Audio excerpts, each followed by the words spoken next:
Theorem 6.7.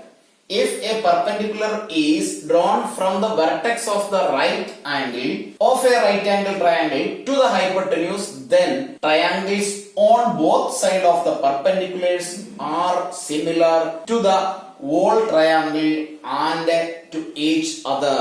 ഈ theorem ഇതിന്റെ proof നമുക്ക് പഠിക്കാനില്ല എങ്കിലും ഇത് പൈതഗോറസ് തിയറം പ്രൂവ് ചെയ്യുന്നതിന് അല്ലെങ്കിൽ 6.8 തിയറം 6.8 പ്രൂവ് ചെയ്യുന്നതിന് വളരെ അത്യാവശ്യമായിട്ട് വേണ്ടതാണ്. അതെന്താണെന്ന് നമുക്കൊന്ന് ഡിസ്കസ് ചെയ്യാം. ഈ തിയറം അത്യാവശ്യം പഠിച്ചു വെക്കുകയും ചെയ്യുക. ഒരു റൈറ്റ് ട്രയാങ്കിൾ നമ്മൾ കൺസിഡർ ചെയ്യുകയാണെങ്കിൽ ഇവിടെ റൈറ്റ് ആംഗിൾ അറ്റ് നമുക്ക് ഈ ആംഗിൾ കൺസിഡർ ചെയ്താൽ ഈ ട്രയാങ്കിളിന് നമുക്ക് എ ബി സി എന്ന് പേര് കൊടുക്കുകയാണെങ്കിൽ ഈ 90 ഡിഗ്രി ഉള്ള ആംഗിൾ അതിനെയാണ് റൈറ്റ് ആംഗിൾ എന്ന് പറയുന്നത്. ആ ആംഗിളിൽ നിന്നും ഈ ഹൈപ്പോട്ടന്യൂസിലേക്ക് ഒരു പെർപെൻഡിക്കുലർ വരയ്ക്കുകയാണെങ്കിൽ forming 90 degree angle at this point. അപ്പൊ ഇവിടെ 90 ഡിഗ്രി ആകത്തക്ക വിധത്തിൽ ഈ വെർട്ടെക്സിൽ നിന്നും വരയ്ക്കുന്ന ലൈനെയാണ് പെർപെൻഡിക്കുലർ ലൈൻ എന്ന് പറയുന്നത്. അങ്ങനെ ഒരു ലൈൻ വരയ്ക്കുമ്പോൾ ഇവിടെ നമ്മൾ ഡി എന്ന ഒരു പോയിന്റ് മാർക്ക് ചെയ്യുകയാണെങ്കിൽ എ ബി സി എന്ന ട്രയാങ്കിൾ രണ്ട് ട്രയാങ്കിൾ ആയി ഡിവൈഡ് ചെയ്തു. അങ്ങനെയാണെങ്കിൽ ഇവിടെ ഫോം ചെയ്യുന്ന എ ബി ഡി എന്ന ട്രയാങ്കിളും ഡി ബി സി എന്ന ട്രയാങ്കിളും സിമിലർ ആയിരിക്കും. ഒപ്പം എ ബി ഡി എന്ന ട്രയാങ്കിൾ എ ബി സി എന്ന വലിയ ട്രയാങ്കിളിന് സിമിലർ ആയിരിക്കും. സിമിലർലി ഡി ബി സി എന്ന ട്രയാങ്കിൾ എ ബി സി എന്ന ട്രയാങ്കിളിനും സിമിലർ ആയിരിക്കും. അതാണ് ഈ 6.7 തിയറം പറയുന്നത്. The perpendicular is drawn from the vertex of the right angle of a right triangle. ഒരു റൈറ്റ് ട്രയാങ്കിളിന്റെ 90 ഡിഗ്രി ആംഗിൾ ഉള്ള വെർട്ടെക്സിൽ നിന്ന് ഓപ്പോസിറ്റ് സൈഡിലേക്ക് അല്ലെങ്കിൽ ഹൈപ്പോട്ടന്യൂസിലേക്ക് പെർപെൻഡിക്കുലർ വരച്ചാൽ അവിടെ ഫോം ചെയ്യുന്ന രണ്ട് ട്രയാങ്കിൾസും ഈ പെർപെൻഡിക്കുലറിന്റെ രണ്ട് സൈഡിലുള്ള രണ്ട് ട്രയാങ്കിൾസും സിമിലർ ആയിരിക്കും. ഒപ്പം ആ ഓരോ ട്രയാങ്കിൾസും ഈ വലിയ ട്രയാങ്കിളിനും സിമിലർ ആയിരിക്കും. ഇനി നമുക്ക് പൈതഗോറസ് തിയറം അല്ലെങ്കിൽ തിയറം 6.8ന്റെ തിയറത്തിലേക്കും അതിന്റെ പ്രൂഫിലേക്കും പോകാം. തിയറം 6.8 വളരെ സിമ്പിൾ ആയിട്ട് പറഞ്ഞാൽ നമുക്കറിയാവുന്ന നമ്മൾ നേരത്തെ പഠിച്ചിട്ടുള്ള പൈതഗോറസ് തിയറം. ഹൈപ്പോട്ടന്യൂസിന്റെ സ്ക്വയർ ഈസ് ഈക്വൽ ടു ബേസിന്റെ സ്ക്വയർ പ്ലസ് ആൾട്ടിറ്റ്യൂഡിന്റെ സ്ക്വയർ എന്ന പൈതഗോറസ് തിയറം. അതിനെയാണ് നമ്മൾ ഇനി ഇവിടെ പ്രൂവ് ചെയ്യാൻ പോകുന്നത്. തിയറം ഇങ്ങനെയാണ് പറയുന്നത്: in a right angle triangle the square of the hypotenuse is equal to the sum of the square of the other two sides. ഇവിടെ ഈ ആംഗിൾ നമ്മൾ 90 ഡിഗ്രി ആയി അസ്യൂം ചെയ്താൽ ട്രയാംഗിളിന് പേര് കൊടുക്കാം എ ബി സി. ഇവിടെ ഒരു പെർപെൻഡിക്കുലർ നമ്മൾ വരയ്ക്കുന്നു. ഇവിടെ 90 ഡിഗ്രി ആംഗിൾ ഫോം ചെയ്യത്തക്ക വിധത്തിൽ ഈ പോയിന്റിനെ നമുക്ക് ഡി എന്ന് മാർക്ക് ചെയ്യാം. അങ്ങനെയാണെങ്കിൽ നമുക്ക് പ്രൂവ് ചെയ്യേണ്ടത് ഇതാണ്: ഈ വലിയ ട്രയാംഗിൾ എ ബി സിയുടെ 90 ഡിഗ്രി ആംഗിൾ ആയ ബിക്ക് ഓപ്പോസിറ്റ് ഉള്ള hypotenuse which is A C, അതിന്റെ square is equal to A ബിയുടെ സ്ക്വയറും ബി സിയുടെ സ്ക്വയറും കൂടെ ആഡ് ചെയ്യുന്നതിന് ഈക്വൽ ആണ് എന്നാണ് പ്രൂവ് ചെയ്യുന്നത്.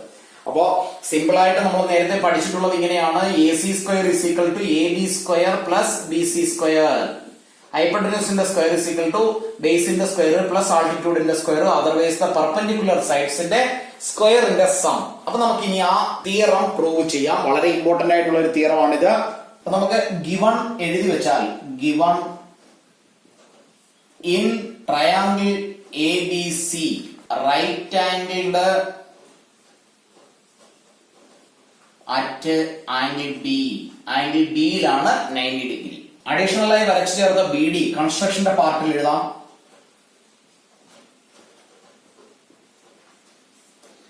B D perpendicular to A C. ഇനി പ്രൂവ് ചെയ്യേണ്ടത് എഴുതി വെക്കാം. To prove A C square is equal to A B square plus B C square. അപ്പോ അതിന്റെ ഫസ്റ്റ് സ്ട്രക്ചർ ആയി. ഇനി നമുക്ക് പ്രൂഫാണ് എഴുതേണ്ടത്. തിയറം 6.7ൽ പഠിച്ച ഈ പെർപെൻഡിക്കുലർ വരയ്ക്കുമ്പോഴുണ്ടാകുന്ന ഈ രണ്ട് ട്രയാങ്കിൾസും പരസ്പരം സിമിലർ ആയിരിക്കും. ഒപ്പം അതിൽ ഓരോ ട്രയാങ്കിളും വലിയ ട്രയാങ്കിളിനും സിമിലർ ആയിരിക്കും. അപ്പൊ അതിനെ നമ്മളൊന്ന് എഴുതിയാൽ triangle A D B similar to triangle A B C. ഇവിടെ എ ഡി ബി എന്ന ട്രയാങ്കിൾ എ ബി സി എന്ന വലിയ ട്രയാങ്കിളിന് സിമിലർ ആണ്. റീസൺ അവിടെ ഇതാണ്: തിയറം 6.7 ഈ രണ്ട് ട്രയാങ്കിൾസ് സിമിലർ ആണെങ്കിൽ ഇതിന്റെ കറസ്പോണ്ടിങ് സൈഡ്സിന്റെ റേഷ്യോ ഈക്വൽ ആയിരിക്കും. അപ്പൊ നമുക്ക് എ ഡി എന്ന side divided by A D B എന്ന ട്രയാങ്കിളിന്റെ എ ഡി എന്ന സൈഡ് ആണ്. അത് ഈ വലിയ ട്രയാങ്കിളിന്റെ എ ബി എന്ന സൈഡുമായി കമ്പയർ ചെയ്യുമ്പോൾ A B is equal to അടുത്തതില് എ ഡി ബി എന്ന ട്രയാങ്കിളിന്റെ എ ബി എന്ന സൈഡിനെ കമ്പയർ ചെയ്താൽ A B by A B C എന്ന ട്രയാങ്കിളിന്റെ എ സി എന്ന സൈഡ് കമ്പയർ ചെയ്യുന്നു, എ സി എന്ന് എഴുതുക. ഇതിന്റെ റീസൺ സിമിലർ ട്രയാങ്കിൾസിന്റെ കറസ്പോണ്ടിങ് സൈഡ്സിന്റെ റേഷ്യോ ഈക്വൽ ആയിരിക്കും. അപ്പൊ നമുക്ക് വേണമെങ്കിൽ റീസൺ എഴുതി വെക്കാം. Sides are proportional in similar triangles. Similar ട്രയാങ്കിൾസിന്റെ സൈഡ്സ് പ്രൊപ്പോർഷണൽ ആയിരിക്കും. ഇവിടെ നമ്മൾ ക്രോസ് മൾട്ടിപ്ലൈ ചെയ്താൽ A D into A C, അപ്പൊ അതിനെ A D into A C is equal to A B into A B which is A B square എന്ന് എഴുതി വെക്കാം. ഇതിനെ നമ്മൾ ഇക്വേഷൻ നമ്പർ 1 ആയി കൺസിഡർ ചെയ്യും. അടുത്ത സ്റ്റെപ്പിൽ നമ്മൾ രണ്ടാമത്തെ ട്രയാങ്കിൾ കൺസിഡർ ചെയ്യുന്നു, ബി ഡി സി എന്ന ട്രയാങ്കിളും എ ബി സി എന്ന ട്രയാങ്കിളും. അപ്പൊ അതിനെ നമുക്ക് എഴുതി വെക്കാം. Triangle B D C similar to triangle A B C. അവിടെയും റീസൺ ഇതാണ്, തിയറം 6.7. ഇവിടെ എഴുതിയ അതേപോലെ തന്നെ സൈഡ്സിന്റെ റേഷ്യോ നമുക്ക് എഴുതാം. സി ഡി എന്ന സൈഡ്, നമുക്ക് വേണ്ട സൈഡുകളെ ഉൾപ്പെടുത്തിക്കൊണ്ട് റേഷ്യോ എഴുതാൻ ട്രൈ ചെയ്യുക. സി ഡി എന്ന ചെറിയ ട്രയാങ്കിളിന്റെ സൈഡും എ ബി സി എന്ന ട്രയാങ്കിളിന്റെ ബി സി എന്ന സൈഡും ചേർത്തുള്ള റേഷ്യോ ഈസ് ഈക്വൽ ടു, വീണ്ടും ബി സി എന്ന സൈഡ് എടുക്കുന്നു, ചെറിയ ട്രയാങ്കിളിന്റെ വലിയ ട്രയാങ്കിളിന്റെ കറസ്പോണ്ടിങ് സൈഡ് എ സി ആണ്. ഇവിടെയും ക്രോസ് മൾട്ടിപ്ലൈ ചെയ്താൽ A C into C D is equal to B C into B C, B C square ആണ്, വിച്ച് ഈസ് ഇക്വേഷൻ നമ്പർ 2. ഇനിയും നമുക്ക് ഇക്വേഷൻ നമ്പർ 1ഉം 2ഉം കൂടി ഒന്ന് ആഡ് ചെയ്യാം. അപ്പൊ എഴുതുന്നത് ഇങ്ങനെയാണ്, ആഡിങ് 1 ആൻഡ് 2.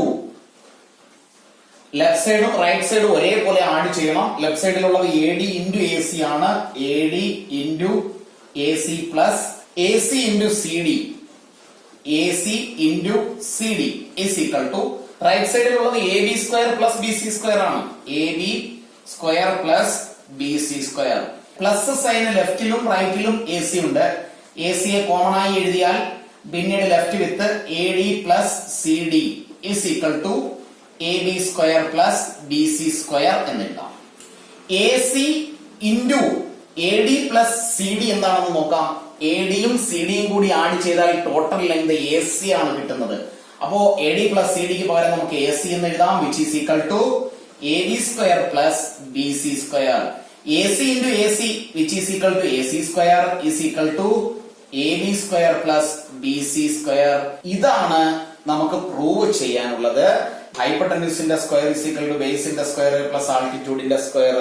അപ്പൊ ഈ തിയറവും ഈ തിയറത്തിന്റെ പ്രൂഫും കറക്റ്റ് ആയി പഠിച്ചു വെക്കാൻ ശ്രമിക്കുക. എക്സാമിന് ഡയറക്റ്റ് ആയിട്ട് ചോദിച്ച ചോദ്യമാണ്. എക്സർസൈസ് 6.5ലെ ക്വസ്റ്റ്യൻ നമ്പർ 1. ക്വസ്റ്റ്യൻ ഇങ്ങനെയാണ്, sides of triangles are given below, determine which of them are right angles. In case of a right angle write the length of its hypotenuse. ഒരു 4 ക്വസ്റ്റ്യൻസ് ആണുള്ളത്. അതിൽ ഒന്നാമത്തെ question, first question 7 centimetre, 24 centimetre and 25 centimetre. ഇതൊരു ട്രയാങ്കിളിന്റെ 3 സൈഡ്സിന്റെ length ആണ്. ഈ 3 ലെങ്തുകൾ ഒരു right angle ട്രയാങ്കിളിന്റെ ലെങ്ത് ആകുമോ എന്നാണ് ക്വസ്റ്റ്യൻ. ഇൻ കേസ് അത് റൈറ്റ് ആംഗിൾ ട്രയാങ്കിൾ ആണെങ്കിൽ അതിൽ ഹൈപ്പോട്ടന്യൂസിന്റെ ലെങ്ത് എത്ര? അപ്പൊ നമുക്ക് അറിയാവുന്ന ഒരു കാര്യം ഇതാണ്, ഒരു ട്രയാങ്കിളിന്റെ 3 സൈഡിൽ, അതും ഒരു റൈറ്റ് ആംഗിൾ ട്രയാങ്കിൾ ആണെങ്കിൽ, നമ്മൾ ഒരു റൈറ്റ് ആംഗിൾ ട്രയാങ്കിൾ കൺസിഡർ ചെയ്താൽ അതിൽ ലോങ്സ്റ്റ് സൈഡ് എന്ന് പറയുന്നത് അതിന്റെ ഹൈപ്പോട്ടന്യൂസ് ആണ്, which is opposite to the 90 degree angle. അപ്പോ ബാക്കിയുള്ള 2 പെർപെൻഡിക്കുലർ സൈഡ്സ് എങ്ങനെയാണെങ്കിലും ഈ ഹൈപ്പോട്ടന്യൂസിനേക്കാൾ സ്മാൾ സൈഡ്സ് ആയിരിക്കും. അപ്പൊ നമ്മൾ ഇവിടെ ഈ ഒരു കേസിൽ ചെയ്യേണ്ടത് ഇങ്ങനെയാണ്, ഏറ്റവും വലിയ സൈഡ് അല്ലെങ്കിൽ ഈ 3 സൈഡ്സിൽ ഏറ്റവും ലോങ്സ്റ്റ് സൈഡിന്റെ സ്ക്വയർ കണ്ടുപിടിക്കുക. 25 ആണ്. 25ന്റെ square is 625. Left over 2 sides which is less than 25, അതിന്റെ രണ്ടിന്റെയും സ്ക്വയറിന്റെ സം കണ്ടുപിടിക്കുക, which is equal to 49 plus 24ന്റെ സ്ക്വയർ 576. ഇത് രണ്ടും കൂടി ആഡ് ചെയ്താൽ 625 കിട്ടും. അങ്ങനെയാണെങ്കിൽ നമുക്ക് ഇങ്ങനെ എഴുതി വെക്കാം, 7 square plus 24 square is equal to 25ന്റെ സ്ക്വയർ. അപ്പോ ഹൈപ്പോട്ടന്യൂസിന്റെ സ്ക്വയർ ഈസ് ഈക്വൽ ടു ബേസിന്റെ സ്ക്വയർ പ്ലസ് ആൾട്ടിറ്റ്യൂഡിന്റെ സ്ക്വയർ എന്ന് കിട്ടി. അങ്ങനെയാണെങ്കിൽ നമുക്ക് എഴുതി വെക്കാം, therefore this given triangle is a right angled triangle and hypotenuse is equal to 25 centimeter. Second question, 3, 8 and 6. ഈ മൂന്ന് ലെങ്തില് ലോങ്സ്റ്റ് ലെങ്ത് 8 സെന്റിമീറ്റർ ആണ്. 8 ന്റെ square is 64 and 3 square plus 6 square which is 9 plus 36 is equal to 45. അപ്പോ 8 ന്റെ square ആയ 64 45 ന് equal അല്ല. അങ്ങനെയാണെങ്കിൽ നമുക്ക് എഴുതി വെക്കാം 8 square not equal to 3 square plus 6 square. Therefore the given triangle is not a right angled triangle. Third question, 50 centimeter, 80 centimeter and 100 centimeter. ഏറ്റവും ലോങ്സ്റ്റ് സൈഡ് 100 ആണ്. 100 ന്റെ square is equal to 10,000 and 50 യുടെ square plus 80 square which is equal to 5 ന്റെ square 25 2500 plus 8 ന്റെ square 64 2 zeros. ആ രണ്ടും കൂടി add ചെയ്യാം 8900 which is not equal to 10,000. അപ്പോൾ നമുക്ക് എഴുതി വെക്കാം 100 ന്റെ square is not equal to 50 square plus 80 square. അപ്പോൾ നമുക്ക് എഴുതി വെക്കാം therefore the given triangle is not a right angle triangle. Fourth question, ഇവിടെ ലോങ്സ്റ്റ് സൈഡ് 13 ആണ്. 13 ന്റെ സ്ക്വയർ is equal to 169. 12 ന്റെ സ്ക്വയർ പ്ലസ് 5 ന്റെ square which is equal to 144 plus 25 add ചെയ്താൽ some is 169 which is equal to 13 ന്റെ square. അങ്ങനെയാണെങ്കിൽ എഴുതി വെക്കാം 13 സ്ക്വയർ is equal to 12 ന്റെ സ്ക്വയർ പ്ലസ് 5 ന്റെ square. Therefore the given triangle is a right triangle. അപ്പോൾ ഹൈപ്പോട്ടന്യൂസിന്റെ length എഴുതാം. Hypotenuse is equal to longest side 13 centimeter. ക്ലാസ്സുകൾ ഇഷ്ടപ്പെട്ടുവെങ്കിൽ ലൈക്കും ഷെയറും കമന്റും ചെയ്യുന്ന കാര്യം മറന്നു പോകരുത്. സബ്സ്ക്രൈബ് ചെയ്യാത്തവർ സബ്സ്ക്രൈബ് ചെയ്ത് ഒരു ക്ലാസ് പോലും മിസ് ചെയ്യാതെ എല്ലാ ക്ലാസ്സുകളും റെഗുലറായി അറ്റൻഡ് ചെയ്യുക.